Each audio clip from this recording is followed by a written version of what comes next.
Deep beneath the mountains of Puerto Rico lies a world untouched by sunlight, a world of silent chambers, twisting passages, and rivers that carve their way through ancient stone. Caves are often described as beautiful, mysterious, even peaceful. But beneath that beauty is a quiet danger.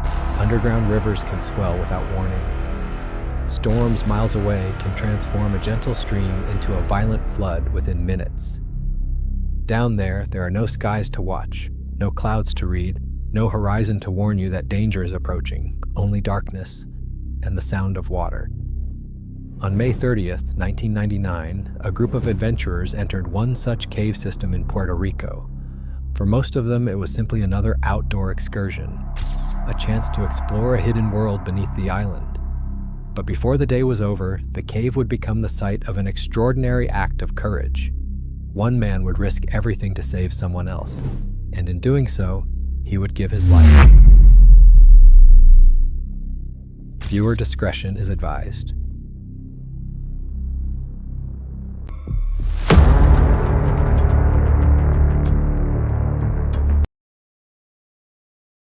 For Franc Reyes, caves were more than just places to explore. They were his life. Reyes was a seasoned caving guide in Puerto Rico and an instructor with the National Cave Rescue Commission. He had spent years navigating the island's underground systems, studying their unpredictable nature and guiding countless visitors safely through them.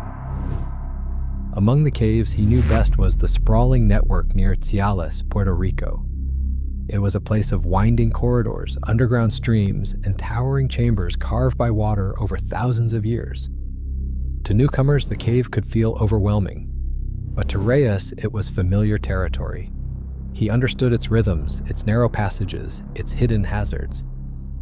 On the morning of May 30th, 1999, Reyes was leading a group of 17 people into the cave. Some were experienced adventurers, others were visiting for the very first time. Among them was Elba Vasquez Gonzalez, a middle-aged woman who had joined the trip with a simple goal. She wanted to confront her fear of caves. Reyes had a way of putting nervous explorers at ease. His voice was calm, his demeanor relaxed. As the group prepared to enter the cavern, he joked lightly, referring to the cave as their underground playground. Laughter rippled through the group. Any lingering anxiety began to fade. With helmets secured and headlamps glowing, they stepped inside. Behind them, daylight slowly disappeared. Ahead of them lay the silent world of stone and darkness. The cave quickly swallowed the sounds of the outside world. Inside, the air was cool and damp. Water dripped steadily from the ceiling. Every movement echoed through the cavern like distant thunder. Reyes led the group deeper into the passage, moving confidently through the maze of rock formations. The route followed a stream passage, a narrow corridor where water flowed steadily through the cave floor. At first, it seemed harmless. The water was shallow, barely reaching their ankles. For the group, the experience felt thrilling. They waded through the stream, balancing across slick rocks and marveling at the strange formations surrounding them. Towering limestone walls curved overhead. The beam of each headlamp revealed glittering mineral deposits and smooth stone sculpted by centuries of flowing water. For many in the group, it felt like stepping into another world. Reyes moved easily among them, offering a steady hand whenever someone slipped on the wet stone. He reassured those who hesitated, encouraged those who struggled, and guided them deeper into the underground network. But as they continued forward, something began to change. At first, it was subtle. The sound of the stream grew louder, the water brushed more firmly against their boots. Reyes noticed it immediately. Years of experience had trained him to listen carefully to the cave. Underground rivers rarely stayed predictable. He paused briefly, turning his headlamp toward the dark passage ahead. Something didn't feel right. Unknown to the group, heavy rain had fallen miles away in the mountains. Rainwater was already working its way through the cave system, and it was heading straight toward them. The current tugged gently at their legs, barely noticeable at first, but unmistakable. Reyes stood still for a moment, focusing on the sound of the water. The cave amplified every noise. The trickle of the stream had begun to shift into something more urgent. Still calm, Reyes urged the group to keep moving. There was no reason to alarm them yet, but he wanted to stay ahead of whatever was approaching. His voice carried over the sound of the water, firm, controlled. He directed them toward higher ground further ahead in the cave. The mood of the group began to change. The excitement of exploration slowly gave way to quiet concentration. They moved faster now, carefully stepping over uneven stone. Behind them, the sound of rushing water continued to grow. Within minutes, the stream began to swell. What had once been ankle-deep water rose steadily around their feet. The current strengthened. And then it happened. The stream transformed into a flood. The water surged suddenly, swelling into a powerful current that rushed through the narrow passage. The roar filled the cave. Loose rocks tumbled beneath the water, debris swept through the torrent. Panic rippled through the group. Reyes immediately took control.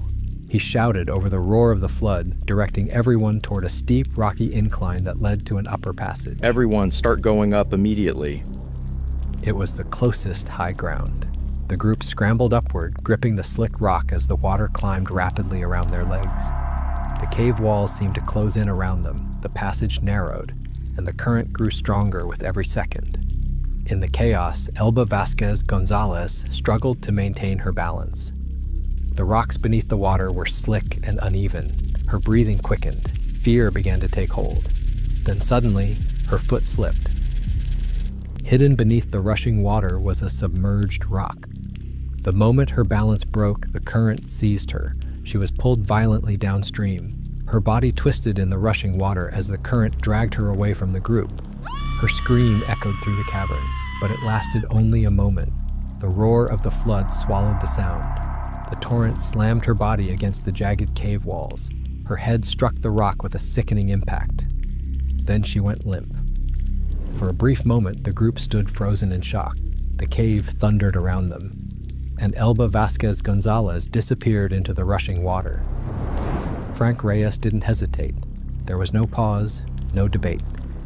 The moment he saw her swept away, he moved. Reyes dove directly into the raging current. The flood fought him immediately, pulling at his body with relentless force, but he forced his way forward through the rushing water. The group watched in horror as their guide disappeared into the torrent. Reyes pushed through the current, fighting against the powerful flow. Every stroke demanded strength. Every second drained his energy. But he kept going. Finally, he reached her. Elba floated helplessly in the rushing water. Blood ran from a wound on her forehead. Her body was limp and nearly unconscious. Reyes grabbed her firmly, pulling her against him.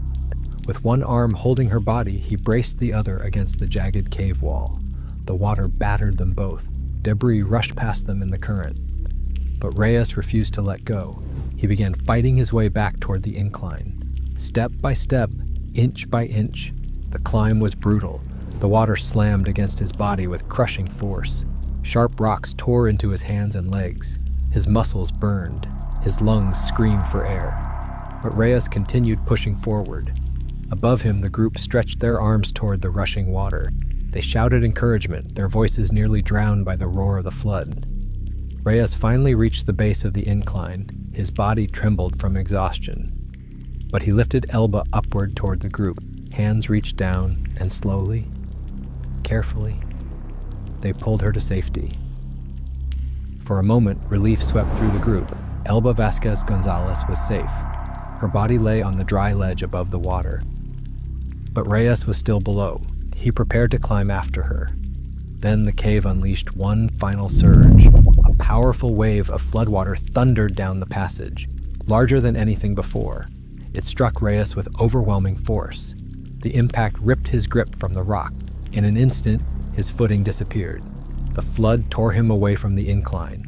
Elba regained consciousness just in time to see it happen. Dazed and injured, she turned toward the water and saw the man who had saved her being carried away by the current.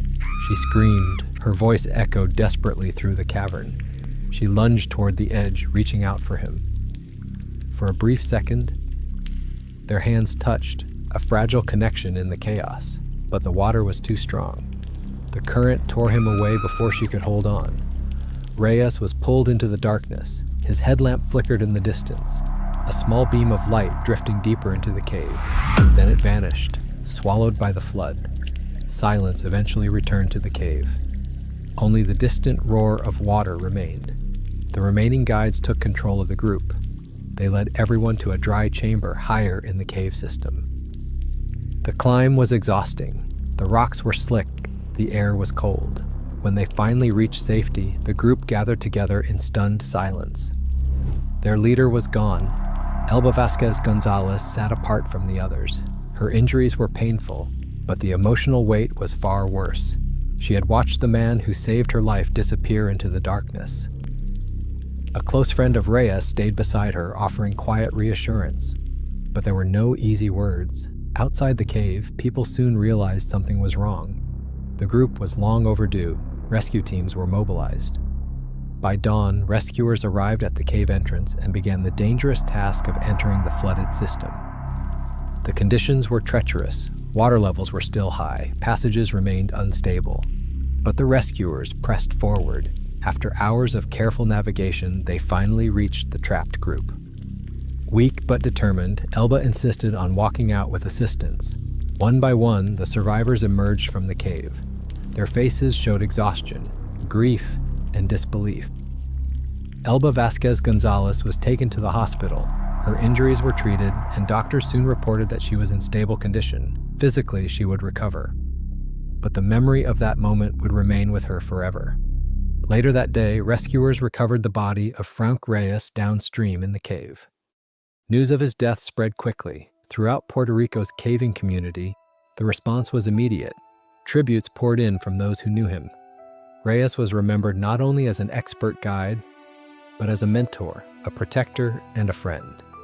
Those who worked alongside him spoke of his selflessness, his calm leadership, and his unwavering instinct to help others no matter the risk.